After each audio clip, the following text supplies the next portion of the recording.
विभूति श्री राम लक्ष्मण सहाय चक्रवर्ती काशीस्थ दक्षिण विराजित सौधमल्लभो श्री मारुतिं विजयते भगवान महेशः। इस पृथ्वी पर 3 वंश प्रसिद्ध हुए। पहला अग्नि वंश, दूसरा सूर्य वंश, तीसरा चंद्र वंश। और संयोग से तीनों वंशों में एक एक राम का अवतरण हुआ। चंद्रवंश में अधिक बल होने के कारण उनको बलराम कहा गया। सूर्य वंश में राम का प्राकट्य हुआ। अब परशु धारण करने के कारण अग्नि वंश में उत्पन्न होने वाले भगवान परशुराम को परशुराम कहा गया। इसलिए इनके आगे जो उपसर्ग इत्यादि लगाया गया है बल और परशु इत्यादि का, उसको यदि हटा दिया जाए तो तीनों का नाम एक ही है। इस दृष्टि से प्रेम से 2 बार उनका नाम ले लिया जाए। फिर हमारे मंच पर जो विराजित गणमान्य जन हैं, विधायक जन हैं, महापौर जी हैं, हमने इनकी गुफ्तगू सुन ली है। इनको कहीं जाना है अभी, इसलिए किसी भी समय भाग सकते हैं मंच से, हमें ये बात पता है। आइए 2 मिनट मन को एकाग्र करके उन राम का नाम ले लिया जाए जिन्होंने इन तीनों वंशों को पवित्र किया है। श्री राम जय राम जय जय राम। श्री राम श्री राम जय राम जय जय राम। श्री राम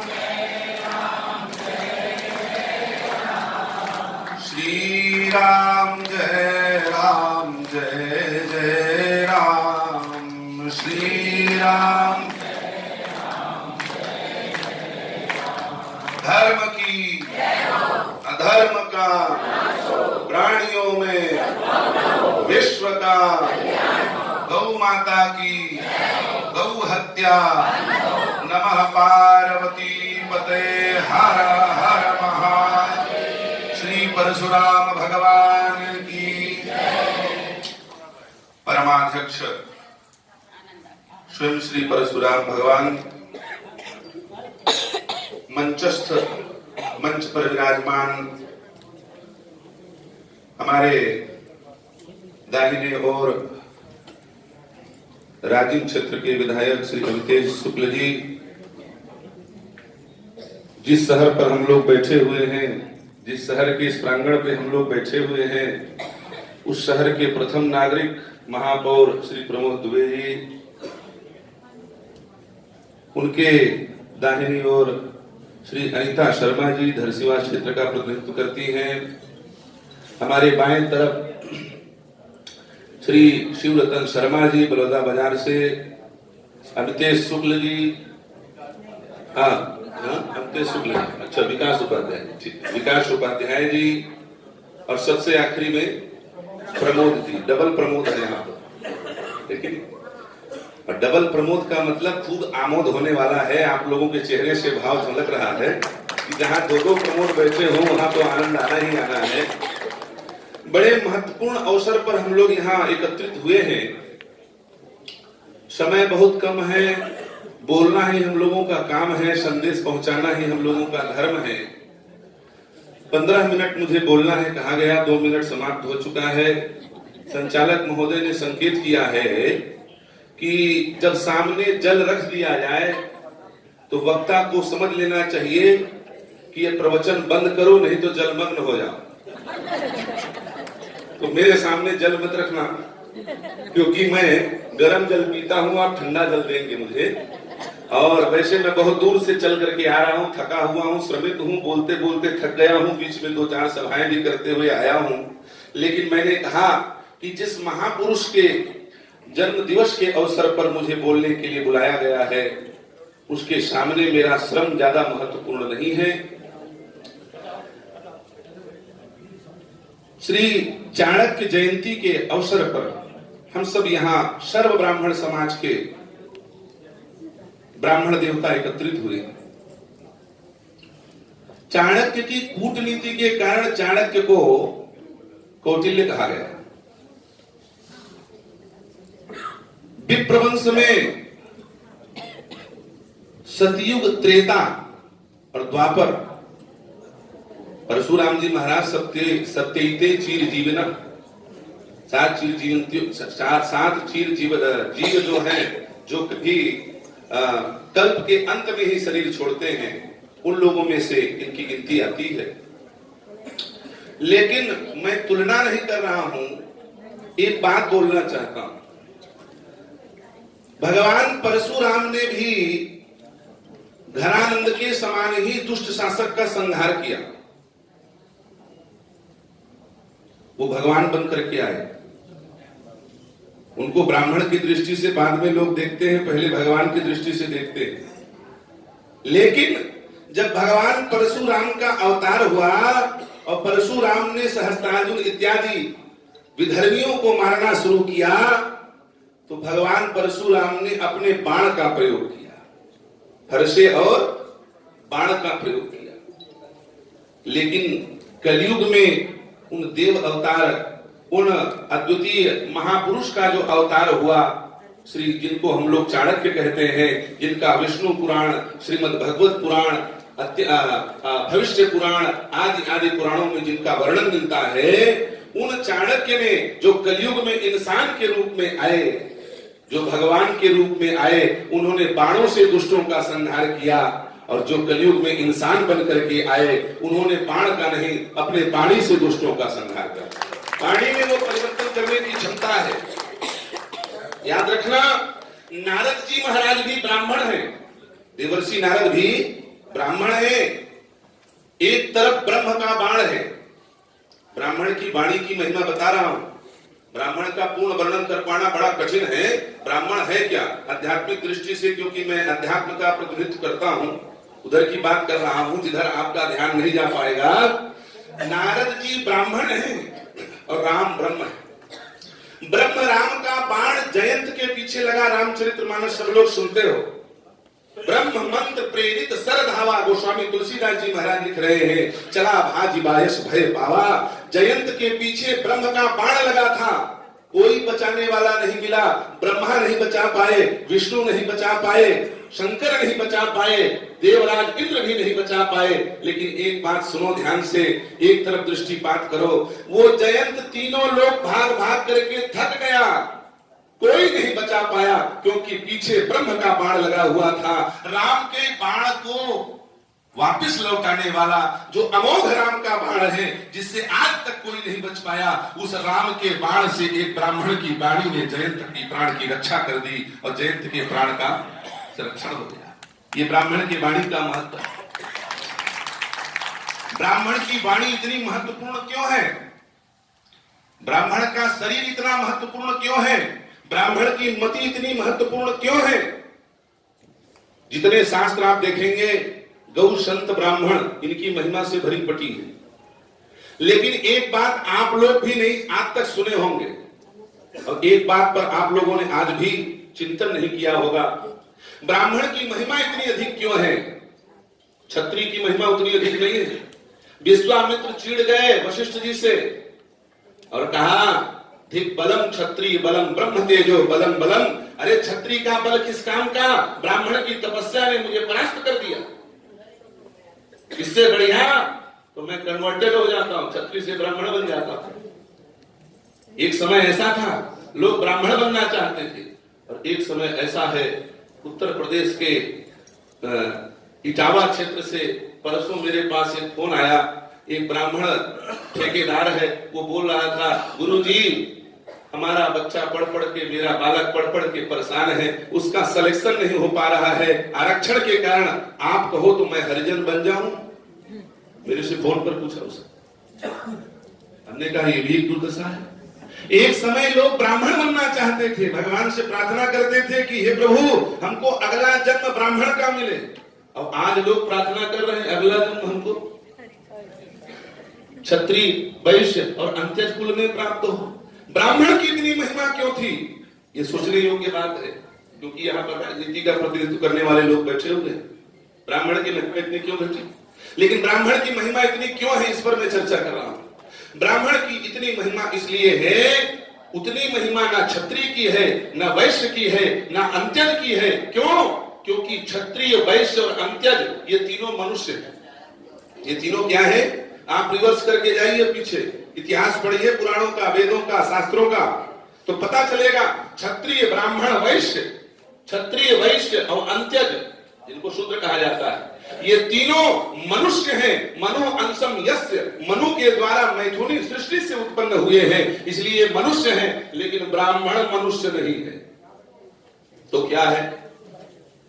यही बात तो बताने आया हूं मैं इतने दूर से, 600 किलोमीटर चल के आया हूं, थका हुआ। ब्राह्मण क्या है? या ध्यान दीजिएगा, ब्राह्मण को कहीं पर शास्त्र में मनुष्य की संज्ञा नहीं दी गई।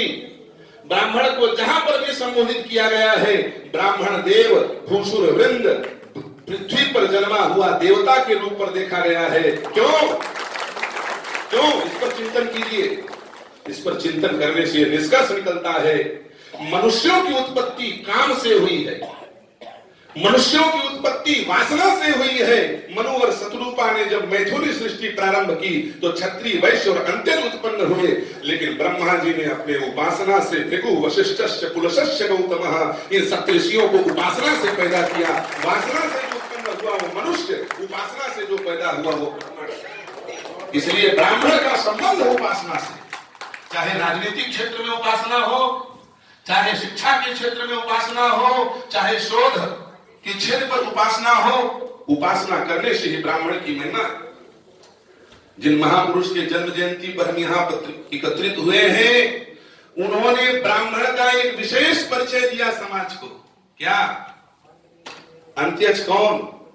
अंत्यज चतुर्थ वर्ग, जिसको हम लोग कहते हैं। यहाँ पर सब ब्राह्मण बैठे हैं, अपने घर की बात है, हम बोल रहे हैं। हम भी पूर्वाश्रम में ब्राह्मण थे, लेकिन अब संन्यास ले लिया है, लेकिन जन्म तो वही हुआ है। अंत्यज कौन? जो अपना तन देकर के काम लगा ले, काम बना ले। मैं गया, मैंने कहा मुझे 500 रुपया देना, मैं दिन भर आपका काम करूंगा। तन को दांव पे लगा दिया, फिर अपना काम बनाया, ये अंत्यज। वैश्य कौन? जिसने अपना धन दांव पे लगा दिया। 10 करोड़ का पहले उसने इन्वेस्टमेंट किया, अब फिर रुपया कमाया, फिर अपना काम बना पाया। अंत्यज कौन? वैश्य कौन? जो अपना धन लगा करके दांव अपना काम बनाए, वो है वैश्य। और क्षत्रिय कौन? बोले जो अपना प्राण दांव पे लगावे। युद्ध के मैदान में शत्रुओं से लड़ते हुए या तो वीर गति की प्राप्ति होगी, या तो वीर बन करके आएगा और वीर भोग्या वसुंधरा, और उस जीते हुए पृथ्वी पर भोग करेगा, शासन करेगा।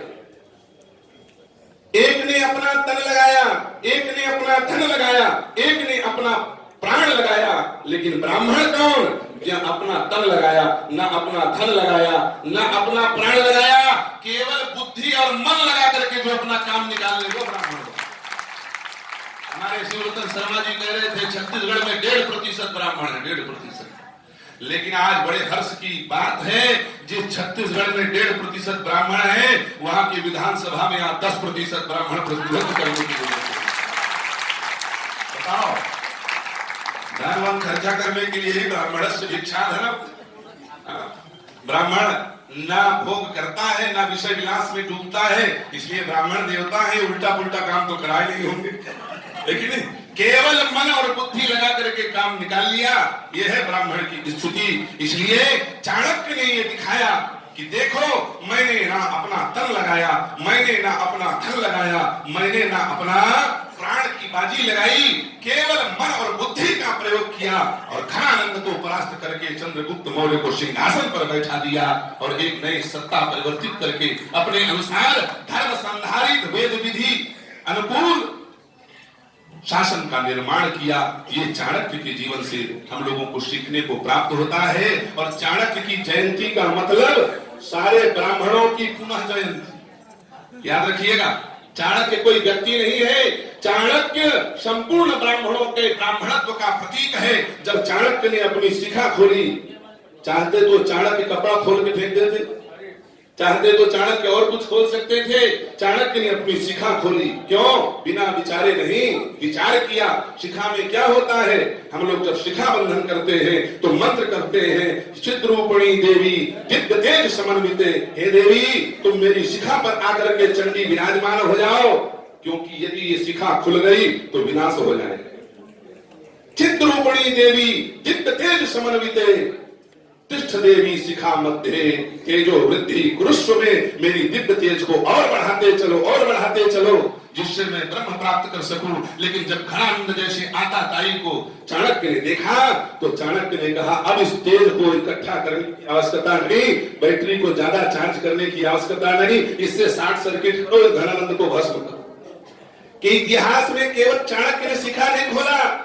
श्रीमद् भागवत आप पढ़िए, श्रीमद् भागवत की कथा सुनिए। राजा वेद जैसा आताताई अत्याचारी जब सिंहासन पर बैठ करके ब्राह्मण विरोधी, धर्म विरोधी, राष्ट्र विरोधी कार्य करने लगा, उस समय भी ब्राह्मणों ने अपनी शिखा को खोल करके सिंहासन पर बैठे हुए उस राजा को भस्म कर दिया, सिंहासन से पतित कर दिया। ये ब्राह्मणों की क्षमता है। इसलिए ब्राह्मण संख्या में अधिक हो चाहे न हो, ब्राह्मण की बुद्धि और मन उसके कार्य को करने के लिए पर्याप्त है। अपने दिव्य तेज को बढ़ाइए, अपनी बौद्धिक क्षमता को बढ़ाइए। और उसमें सबसे बड़ी बाधा, हमारे पूर्ववर्ती वक्ता बोल रहे थे, उसमें सबसे बड़ी बाधा है बुद्धि को नष्ट करने में, मेमोरी को लॉस करने में सबसे बड़ी बाधा ये आजकल ये मोबाइल आ चुकी है।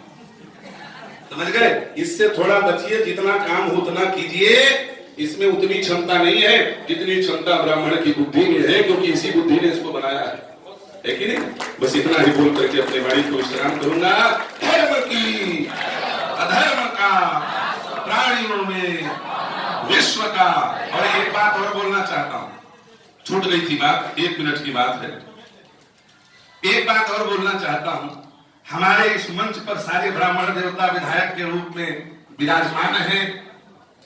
ऐसा पता चला था रविंद्र चौबे जी भी आने वाले हैं, शायद नहीं आ पाए, लेकिन मेरे मन में इनको देख करके इतनी प्रसन्नता हो रही है और मन में एक बात आ रही है कि इन लोगों का सम्मान इन 200 लोगों के बीच में नहीं होना चाहिए, कम से कम 2 लाख लोगों के बीच में होना चाहिए। इसलिए मैं आप लोगों को निमंत्रित करता हूं, आप आगामी 19 फरवरी या 17 फरवरी को सारे ब्राह्मण देवताओं को आमंत्रित कीजिए। बेमेतरा के शनि धाम मेला, हाथ नदी के तट पर एक विराट यज्ञ आयोजित हो रहा है। 108 कुंडी श्री मारुति महायज्ञ, वहां पर हम चाहते हैं कि हमारे सारे ब्राह्मण देवता मंच पर विराजमान हो और 2 लाख पब्लिक के बीच में इनका सम्मान किया जाए। शंकराचार्य स्वामी श्री स्वरूपानंद सरस्वती जी की उपस्थिति में, रामानंदाचार्य स्वामी राम स्वरूपाचार्य जी की उपस्थिति में, ऐसा मैं लोगों को निमंत्रित भी करता हूँ सार्वजनिक रूप से। और बाकी हमारे मनोज शुक्ला जो यज्ञ समिति के अध्यक्ष हैं, वो खड़े होकर के वहीं से निमंत्रण दे रहे हैं। आप सब लोग निमंत्रण स्वीकार कीजिए, बारी बारी से संपर्क करेंगे। इसमें जितने ब्राह्मण देवता है वहां सब आमंत्रित हैं। आप सब लोग समय निकाल करके पहुंचे। बोलिए श्याम रामचंद्र की।